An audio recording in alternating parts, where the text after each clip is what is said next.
Hello, everyone. Thank you for joining us today to come and talk to us a little bit about NetClean. Before we kick off, I thought I'll just give a quick intro. So, for those that don't know who we are, we're boxxe. We're a value-added reseller for software, hardware, managed services, and ultimately any of your IT needs. We're here to talk to you about NetClean today. boxxe have partnered with NetClean for a while now. It's a sensitive subject. It's something that's not overly easy to talk about, but my colleagues Bob and Paul are going to dive into some slides in a minute to highlight the areas in which we can support you with the NetClean technology. Bit of housekeeping: if you want to ask any questions throughout, you're more than welcome to in the comment section. These can't be anonymized, so if you're more comfortable asking questions via email, then our emails will flash up on the presentation throughout. So don't hesitate to get in touch with us in other ways if you're more comfortable to do so. But without further ado, I'll hand over to Paul and Bob to introduce themselves and then jump into the content for today's webinar. Joining the call, everybody. My name's Paul Roberts and I work on the sales side of NetClean. So what do NetClean do? I'm sure 90% of you on the call have never heard of NetClean. So we're a cybersecurity company. You've lost your voice there, Paul. Hello? Yeah. Hi, yeah. Our primary focus is to protect what matters, and that's children. And we do this by detecting individuals that are downloading and viewing child sexual abuse material online. Bob is going to take you through the presentation, so he'll share a lot more frightening and alarming stats. So at this stage, I'll hand over to Bob to take you through the presentation. Thanks, Paul, and to everybody on the call. I'll just give you a quick explanation. CSAM, child sexual abuse material. We're not going to show you any material today. You're not going to say anything, stuff like that. But actually, we're going to put it in the context as why is this having a big impact on business and why you need to care about this, because it's actually not just about protecting what matters, which is children, but it's also about protecting your organization and the damage these individuals can do. And fingers crossed, some slides should appear on screen. Thank you very much. So NetClean introduction, and as Paul rightly said, who are we? Well, we're a company that's been around for about 20 years that pretty much nobody knows. Unless you work and live in the Net Nordics, sort of Sweden, Scandinavia, Denmark, etc., and a little bit down into the Benelux countries now, we're an organization that you probably definitely haven't heard of, because a lot of the products that were developed by NetClean and part of the Safer Society group were actually originally designed for law enforcement use. And the reason that's quite important to explain that is that's because that allows us to have access to information that no other organizations do. And that's really relevant in this. So NetClean itself, Swedish company, based out of Gothenburg in Sweden, and it's pretty much rolled out everywhere across Sweden, Denmark, Norway. So there isn't a business, a school, a government unit, a hospital agency, even the priesthood actually has NetClean rolled out to protect their businesses. And it's on sort of large companies as well in a global scale. In fact, we're in something like 110 different countries with 140 different companies. And we're talking about companies globally now, such as Volvo, Ericsson, IKEA, Maersk.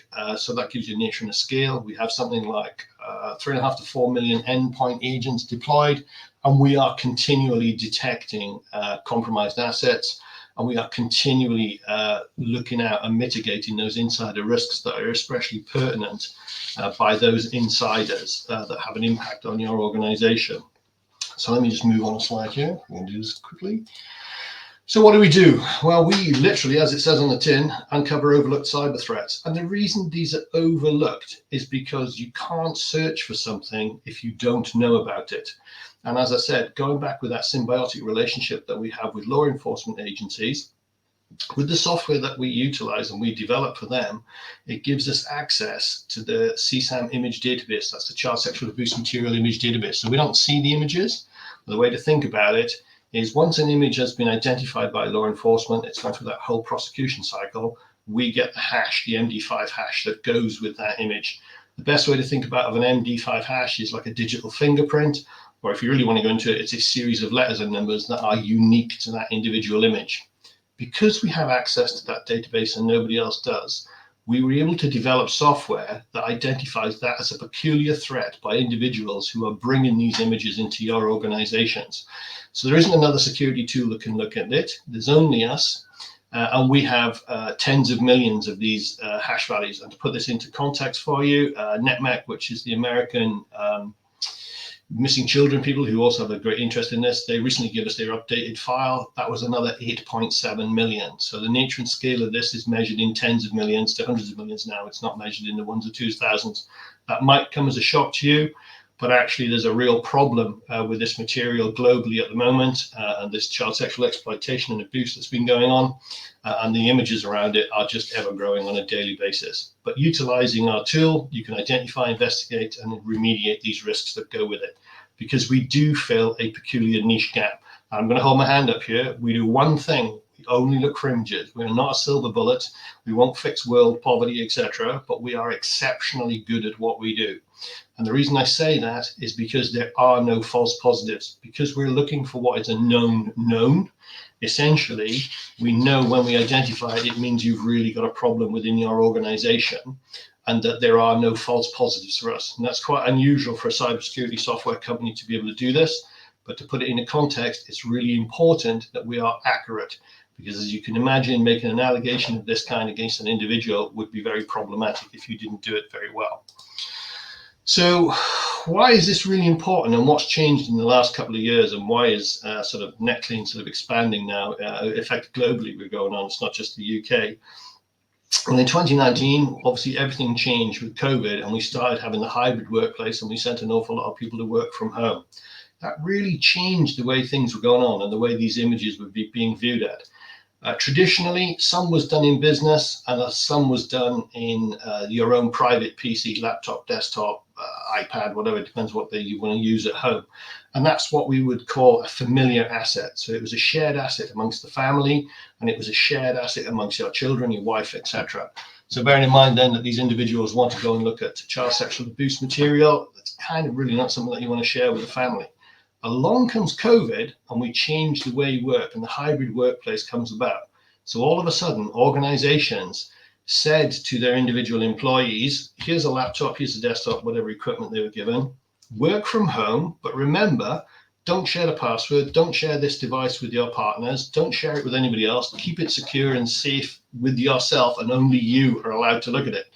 And by the way, we're going to put you in a position where nobody overlooks you at home, because we'd like you to work in a quiet room, so you have better contact with customers and that impact. And that's great. What does that envisage? Well, it takes away that ability when you're in the office for somebody to walk past and see what's happening on screen. Weirdly, what happens for us in our world is we see the stats change. So the stats change from individuals logging in sort of evening, afternoon, etc., to look at this material, to actually looking at it between the hours of 9 and 3. Guess what? The hours between 9 and 3 are normally when the wife and kids, etc., at school or in their job.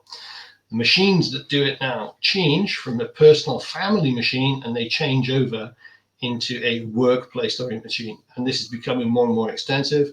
And actually, the availability of material is really going out there, to the extent that I think it's Internet Watch Foundation reported an increase of 2,500 URLs. NSPCC, National Society for Protection and Security of Children, they report a 250% increase in availability of this imagery. There's a real problem with it being actually self-generated by children, and it's, as you can imagine, this is getting worse and worse. So now we've engineered a workplace in which we've allowed people to do it. We've provided them the facilities with which they can do it, and it's no longer a shared family asset. So guess what? Threat actors catch up on this, and they start to change the way they're offering this material. And you have to understand, you cannot obtain CSAM material lawfully. It is illegal pretty much everywhere in the world, apart from the 1 or 2 countries. And guess what? They're the ones hosting the majority of these countries. So the Redirection Survey report in 2021 noted that the threat actors now, Russia we're talking about in particular, was hosting 85% of all of this material. And as you can imagine, it doesn't particularly come for free. It is purposely designed to entrap you, to bring your organization or your personal self into this area to get this material. And at that point, they have influence and they have the ability to manipulate you. Because believe you me, if you are an individual who is interested in this material, It's like an addiction. You can't give it up. You can't stop it. They will stop for a period of time, but they tend to come back with it over time. So you might see gaps of 6 months, 12 months, 2 or 3 years, etc. But they'll always come back to it. And the individuals who are putting this material out as a threat actor space know this. So when you're coming and going there, they are data scraping you for all of the information they can find. That's about you personally and the organization you work for, especially if you're coming out from a corporate desktop. And they are capturing all of this, and you are susceptible to blackmail. I used to be a police officer, and funny enough, I used to deal in this material, sadly, for several years. One of the interesting things I found when you arrested these individuals is they would pretty much say to you, please don't tell my wife and kids I've been arrested for this. Arrest me for anything else, but not for this, which I have to say was kind of a difficult thing to do, because you have to admit what you're arresting them for. But the reason I say that is they were easily persuadable, because they knew that their family life, their work life, their private life, etc., had gone. You cannot imagine how devastating this has an impact on an individual when he's been caught. Actually, the flip side of that as well, and I always felt sorry for these individuals, is the impact it has on the family. And the impact it has on the family is quite extraordinary. I've certainly seen that. So now you've got the conditions for the hybrid workplace changing. You've got the threat actors changing, and they are deliberately doing this and quite intentionally do it, because most of this is nation state. And by the way, that other 15% that's not in Russia, that's pretty much hosted by other countries that we aren't too friendly with either, is developing a significant insider threat. And that threat is a growing problem. And so much so that it's actually been recognized by the UN. There's a lot of security tools around it. There's a lot of conversations about CSAM regulations. There's online platform safeties. There's the UN Charter. We'll come to that in a moment. 16.2 is the chapter. But it makes a difference. And the reason it makes a difference is because it's driving towards businesses saying, I need to do something. I need to do that. Before we had a very recent change of government, there was talk that the Conservative government were going to do something about this and make it that organisations were responsible for looking, but that's obviously gone by the wayside now with the change of government. It may come back. So how prevalent is this, and how often does it occur? I'll just leave those stats on screen for it to sink in a moment. Literally 1 in 500 computers within a workplace organisation now are likely to have this material on them, because that is the statistics, and that is a growing problem. And I would like to say it's 1 in 600, 1 in 700, or 1 in 1,000, but actually the number is going the different way. It's now 400 and it's 490 something. It's getting worse. The availability of the material is becoming more prevalent. The availability of URLs to go and identify it is becoming more prevalent. And you are entering into an area now where if you want to search for this material, and by the way, there is a lot of law enforcement detection going on, a significant amount. There are still ways to do this, going through the dark web and the Tor and peer-to-peer in different areas. But literally, if you have 1,000 employees, there's a good chance that at least 2 of them are doing it. That's not a set statistic, but it does tend to work out and fall out that way from the area we do. The statistic that says 64% of all organizations have experienced a case of CSAM, that's without looking for it. So that is when somebody's walked in, given in their laptop back into IT, because it doesn't work for whatever reason, it's got malware on it. And so these are people who have almost self-identified by giving the problem into IT. So you can imagine what the problem would be if you actually started looking for it. So if 64% of all organizations have found it without looking, it'd be interesting to see. And we do know there is a challenge when they do find it. And in fact, in some organizations, that can be problematic in terms of they identify it, especially with global rollouts when it rolls out into different countries, because they have different approaches. But what's really important that people want to get your head around, because this isn't just about the CSAM material, it's about all of the other material that generates that security risk. So when they're going off into the dark web, they're utilizing your corporate asset and they're connecting into sites probably hosted in Russian. They are not just bringing back the CSAM image. What they're also bringing back is other high-risk material. That's malware, that's all the compromise, that's spyware, anything that you really want to go in there that's bad into your network and that you don't really want to have enveloped in your corporate entity. That's pretty much coming back with it. And in fact, we talk about NetClean now, as originally it started off about protect what matters, protect what children. And we've morphed over the years into a cybersecurity and a protect what matters in terms of the children, because we are seeing so much of that other material. And that other material can also include other imagery as well. It's not just malware. It's a mixture of everything that goes with the image that you get. And it's very easy to embed material in there.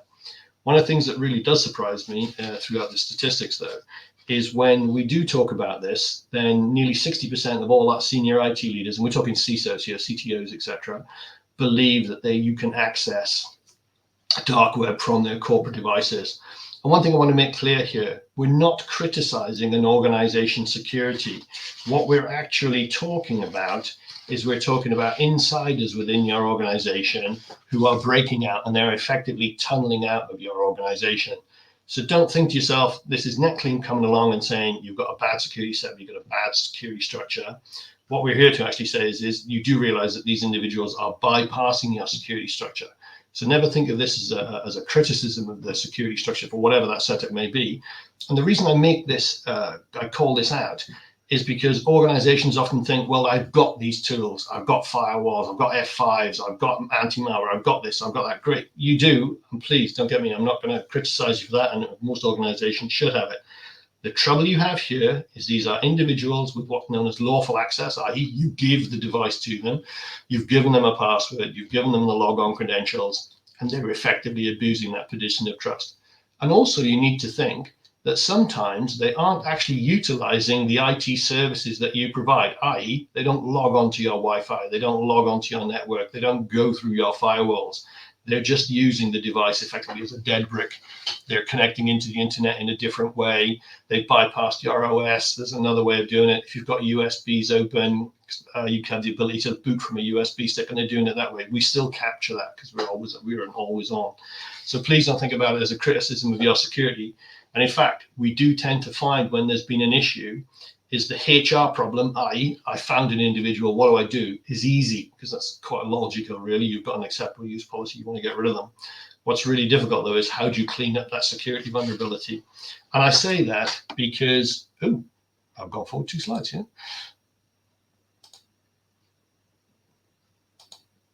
I would say that because, as you can see from this, it doesn't really matter what organization you are. The issue that you've got is that it's the people themselves who are doing it, and they are utilizing the skills. And by the way, most of the individuals I've ever met, sadly, for doing this are normally very well educated, very security aware, they've worked in IT, or they have a good technology background. We aren't talking about individuals who can make a mistake and who can generally just Google this and drop into it. That doesn't happen. These are all individuals who do it. And we've got the armed forces here with 100 cases. We've got the Pentagon individuals. The Metropolitan Police had 33 instances.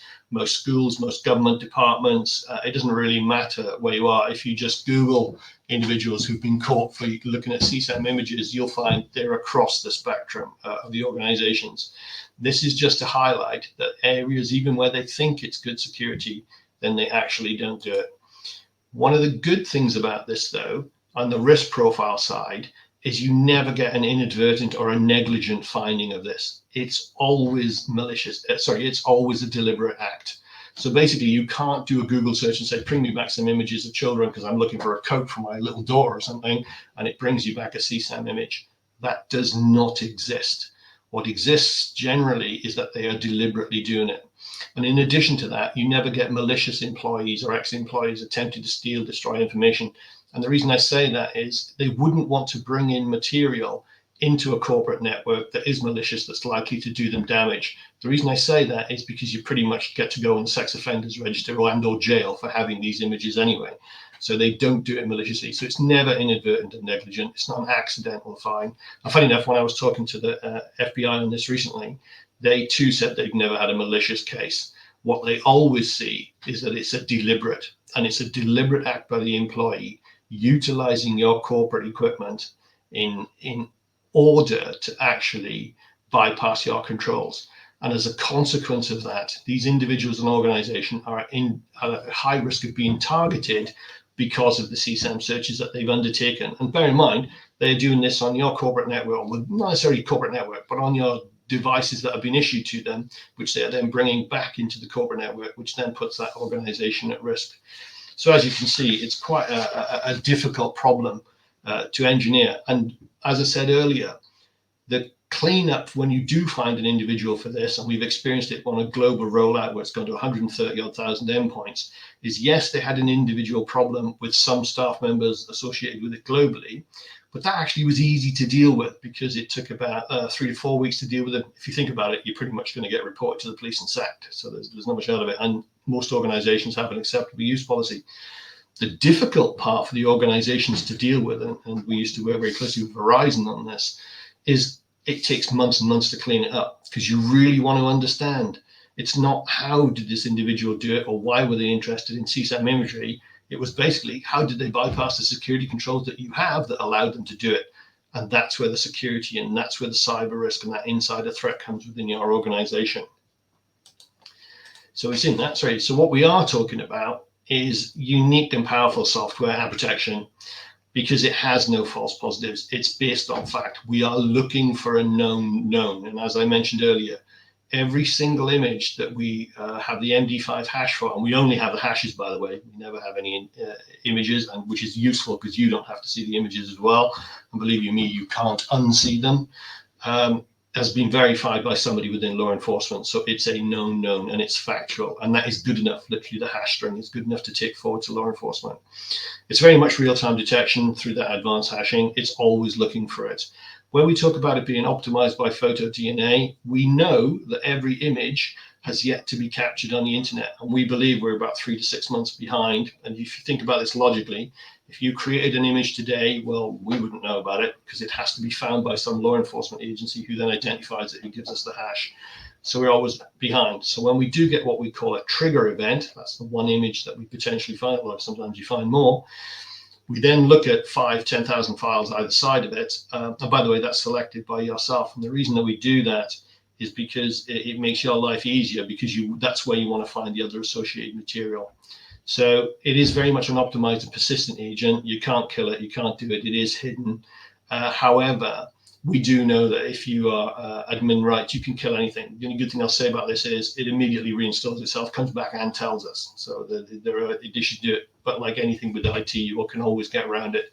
The only game way of doing it is it is very good at reinstalling itself and reworking. It's always active on and offline. I touched on that earlier. And the reason because it needs to be offline as well is because, like I say, they sometimes use your asset, but they don't use your network. What you really want to know is what are they doing with your asset? Where we talk about easy integration, so pretty much if you have your own SOC team or you've got a managed security service being provided for you, we pretty much integrate into all the Sentinels, IBM, QRadar, Splunk, etc. And the reason is that makes it easy for you. So when you want the reporting, where does it go to? It really has to go to somewhere and it needs to be managed appropriately because, as you can imagine, it's a bit of a hair on fire moment when you do identify these individuals. And that hair on fire moment is two distinct areas. That's, oh my God, there's a person in our business doing this. And then there's the realization by the IT security team that somebody's broken out your network and has brought stuff in. And that's really critical to it. When we talk about output aligning with pre-existing internal processes, what I'm really talking about there is, you don't need a new acceptable use policy to introduce this tool. You'll already have one. It pretty much, the way to think about it is if you were to sack people for stealing something or for being late to work, that's part of your acceptable use policy. You pretty much have the same acceptable use policy. You don't need to write anything special for this. It's nothing rocket science, to be honest with you.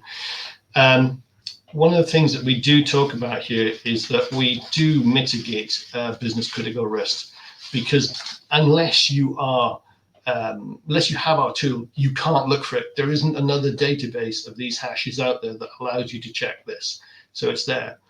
As I said earlier, we are a red flag. We are identifying deliberate actions, and we are saying to you, there's the problem. You need to go and look at this. We aren't here to fix the problem. We're here to say to you, you've got a problem with this individual. There is a known hash file. They can only have got it from a bad place. You need to look at that because it's exposing your organization to a significant cyber risk within it. And the risk event from that is quite serious. So what we are really is we're that trigger event that allows you to do it. And what we are talking about is we are triggering on known illicit or illegal material. And also we are triggering on high risk behaviors. These individuals who undertake this, like any addiction, they will take extraordinary measures to go and sort of get their fix. Does that make sense? So that risky behavior they're introducing into an organization is quite exceptional because they don't perceive it beyond more than the image that they want to bring in. Where we talk about mitigating business risk with blackmail, extortion, and fraud, data loss malware, this is obvious, to be honest with you, because if a third-party nation state is capturing your details as the individual within your organization who's looking for the image is trying to do it, that's where your compromises comes into it. And believe you me, these individuals are easy to blackmail next door. And the reason being is because they know their world is over. Nothing good happens to you when you are found with CSAM material. Only bad things happen to you, and none of it is positive. It's really a horrific thing to be caught for. It does very much act as a reduced reputational risk and act as brand insurance. I know this from personal experience, having purchased a product and rolled it out in a large corporate bank. When you identify somebody with this in an organization, often, especially if it's a well-known public brand, believe you me, people like to go to the press and report it. And then you get the headline that says, Bank X reported for, manager had this, they did nothing about it. One of the good things about NetClean in deployment, and we especially see this overseas where it's heavily deployed, is we have a policy that says, advertise it. Tell them that we're going to look for this material. Your business does not condone this, and you support any investigation. The moment you do a good news story, the press is not interested in you. They're only interested in you if you haven't done a good news story and you haven't thought about it. So it's different. One of the interesting ones that's coming about recently is we do, as NetClean ourselves, we are classed as tech for good. This means we adhere to environmental sustainability and good governance and all of the cybersecurity policies. But going back to the ESG side, that's relevant because often within a business, organizations are looking for things like to make themselves greener, doing technology for good, doing something that's good for the local community. We fall into that bracket. So you often sometimes see ESG will fund this tool, and it's very low cost, by the way. And the security team, whether it's cybersecurity, the CISO's office, it doesn't mean the chief security office, it doesn't really matter what it is, they actually maintain and run it, and they look after it. And it's a slightly different one, and that's literally because we are classed as tech for good. And in that tech for good, that allows us sort of ESG to fund it, and it's a different model. We do fit with all of the frameworks. I've only mentioned a few here. NIST framework, Mighty framework, ISO, etc. One of the interesting one, and this is where we meet ESG, is Agenda 2030. That's Goal 16.2, and that's exploitation, trafficking, and all forms of violence and torture against children. So it does give you that big ESG tick if you want to go down that route. And I'm pretty pleased to say to you, and you'll all be pleased because I won't have to talk anymore, that is the end of my presentation. So I believe we should be open for questions. And if you did put any in the chat, apologies I've not answered any, but I will take the opportunity to do it now. Thank you very much. Thank you, Bob. That was really good. And I'm sure everyone on the call will be a little bit startled by some of those statistics. And as I say, if you're more comfortable getting in touch with us over email, I believe our email addresses will be flashing up. There you go. So don't hesitate to get in touch with us that way. Obviously conscious of time, and everyone's time is very valuable. It doesn't look like any comments have come through at the moment. So we look forward to getting in touch with you over email. And thanks again for your time, everyone.